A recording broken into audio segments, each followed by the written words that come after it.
Jesutofunmi Janet, and I'm so pleased to have you here today with me, and we are about to have a discussion. If this is your first time viewing my channel, please do subscribe. Returning subscribers, and so pleased to have you. It's a pleasure. I'm so pleased.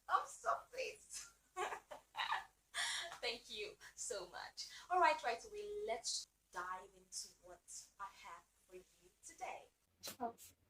Adeyemo, Jesutofunmi Janet YouTube channel. Like, check it out. Look at one place of being kindness. Adeyemo, Jesutofunmi Janet. I subscribe. I subscribe, Dream. Oh. This video is about what you should never Google. Okay, let me not say you should never Google. Let me not say what you should never Google. Google. Okay, what you should never go online to like research, or not like you shouldn't research on it, but you should not like make too much research on it. And yeah, when I start the conversation, you know why I'm saying you should not make too much research on it. You can know about it, but like don't like, make too much research on it. You know, sometimes when you are feeling headache, you begin to wonder. You go online and you are typing, why should a particular headache last for 2 days? Why is the right side of your head paining? The online space is filled with a lot of information. You can get as many as possible informations online, but you have to be careful. You have to be careful of what you search, especially as regards your health. I remember sometimes ago when there was Ebola, I remember in my area then, I remember somebody, I think, I don't know if I was around or I was told, long story short, I was told that during that Ebola epidemic, yes, then in Nigeria, someone just woke up. Like, I'm telling you what literally happened. I'm not trying to paint a picture now. Somebody just like came out at night and was like, hey, Ebola tideo, Ebola tideo. Like, if you really understand that, if you don't understand Yoruba, it means like Ebola has come. Like, Ebola has reached a particular place. The person was shouting at that time of the night. Was as if Ebola is a human being that was actually running to, where we were at that time. So people woke up in the night and then they told people to start bathing with salt. People were bathing with salt. Like, girls were bathing with salt. You should understand the extent to which people take things so seriously online. I remember a particular joke I watched recently where somebody was told to smell onion because of the coronavirus pandemic. Like, her mom was like, smell onion. Then she was like, why should someone be inhaling onion, the smell of onion? Why should someone be inhaling that? Then she said, hey, you know what the doctor on WhatsApp said?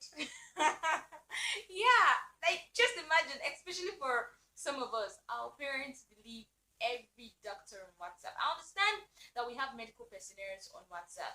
We have medical personnel who have to get information out there because people go every day to search the net. And yes, if you are a researcher, you have to research for informations online. You have to search for informations online. So yes, somebody must be out there to give you that information. I am not contradicting the fact that we need to have people out there who give right, just information. And yes, there are true information online, but not everything online is real. We shouldn't just take everything hook, line, and sinker.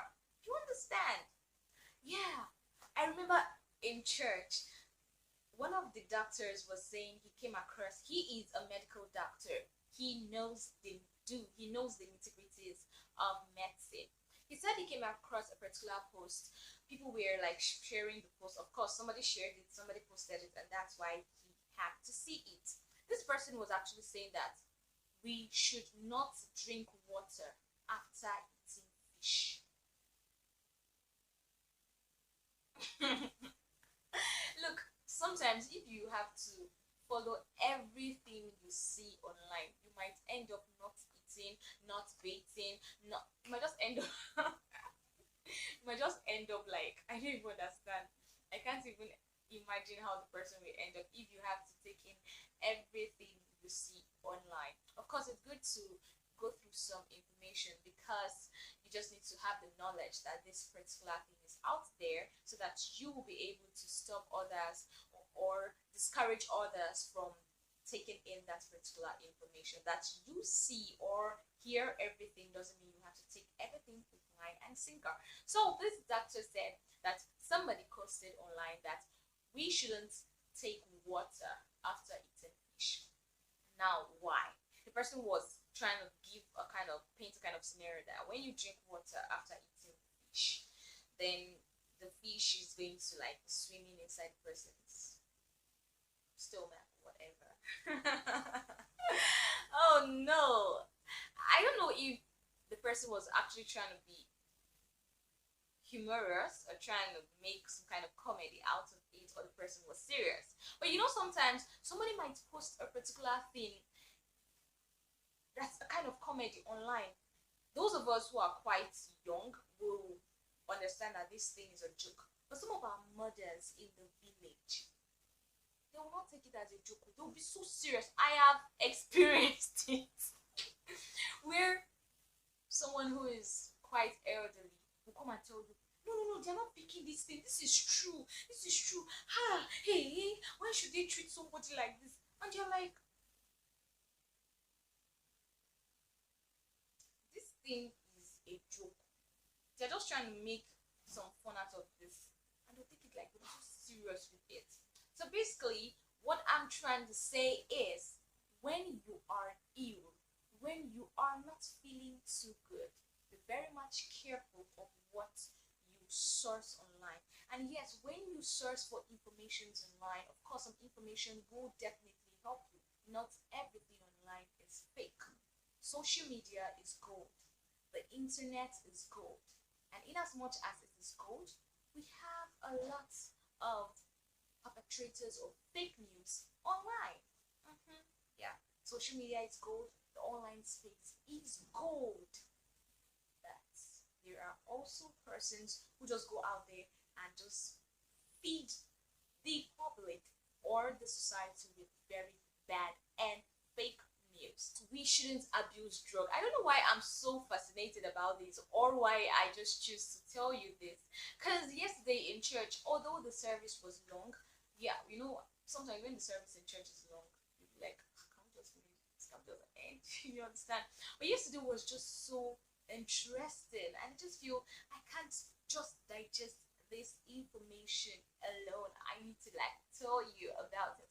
So yes, we were told that it's very much important that you don't abuse drug. You know, most of us have this conception that when you talk about drug abuse, it's basically have to or has to have. It basically means this. I can't stress myself. It basically means that you are prescribing drugs to be used by yourself. Of course, it means that, but there is a part of drug abuse that we don't pay attention to, and this part of drug abuse is the fact that most of us do not most of us you know when you are quite guilty of something, the way you try to say it, most of us do not use our drugs as prescribed by the doctor. Sometimes when you realize that you are recovering or you're kind of feeling better, you tend to drop the drug. The doctor knows, or the medical practitioner knows, why he or she prescribes a drug for you to be used for 5 days. They know why they've told you to use a particular medicine, a particular prescription for 6 days, for 3 days. So why not use it dogmatically as you've been told? You don't know anything about your body like the medical practitioner. He knows or she knows why he or she has told you to use a particular treatment for a specific number of days. Take it to it. Don't be the kind of person that don't complete your anti-malaria treatment. All right. One other way of abusing drug is the fact that there are persons who visit the hospital or the medical practitioner or the doctor, and then these persons or this medical practitioner prescribes a drug to the patient. The patient takes the drug, and probably the patient realizes that there haven't been much changes, like improved changes. This patient then decides to go to the pharmacy. As per in Nigeria, the Nigeria is in your blood, or the Nigerian in your blood decides to tell you to go to the pharmacy, chemist in quotes, go there and then purchase the drug that the doctor had prescribed for you earlier, which you have completed. So you decide to go to the hospital, to the pharmacy or the chemist, and get this drug and begin to take this drug without the doctor's prescription. Originally, the drug was actually prescribed to you by the doctor, but now you realize that you haven't seen much improvement.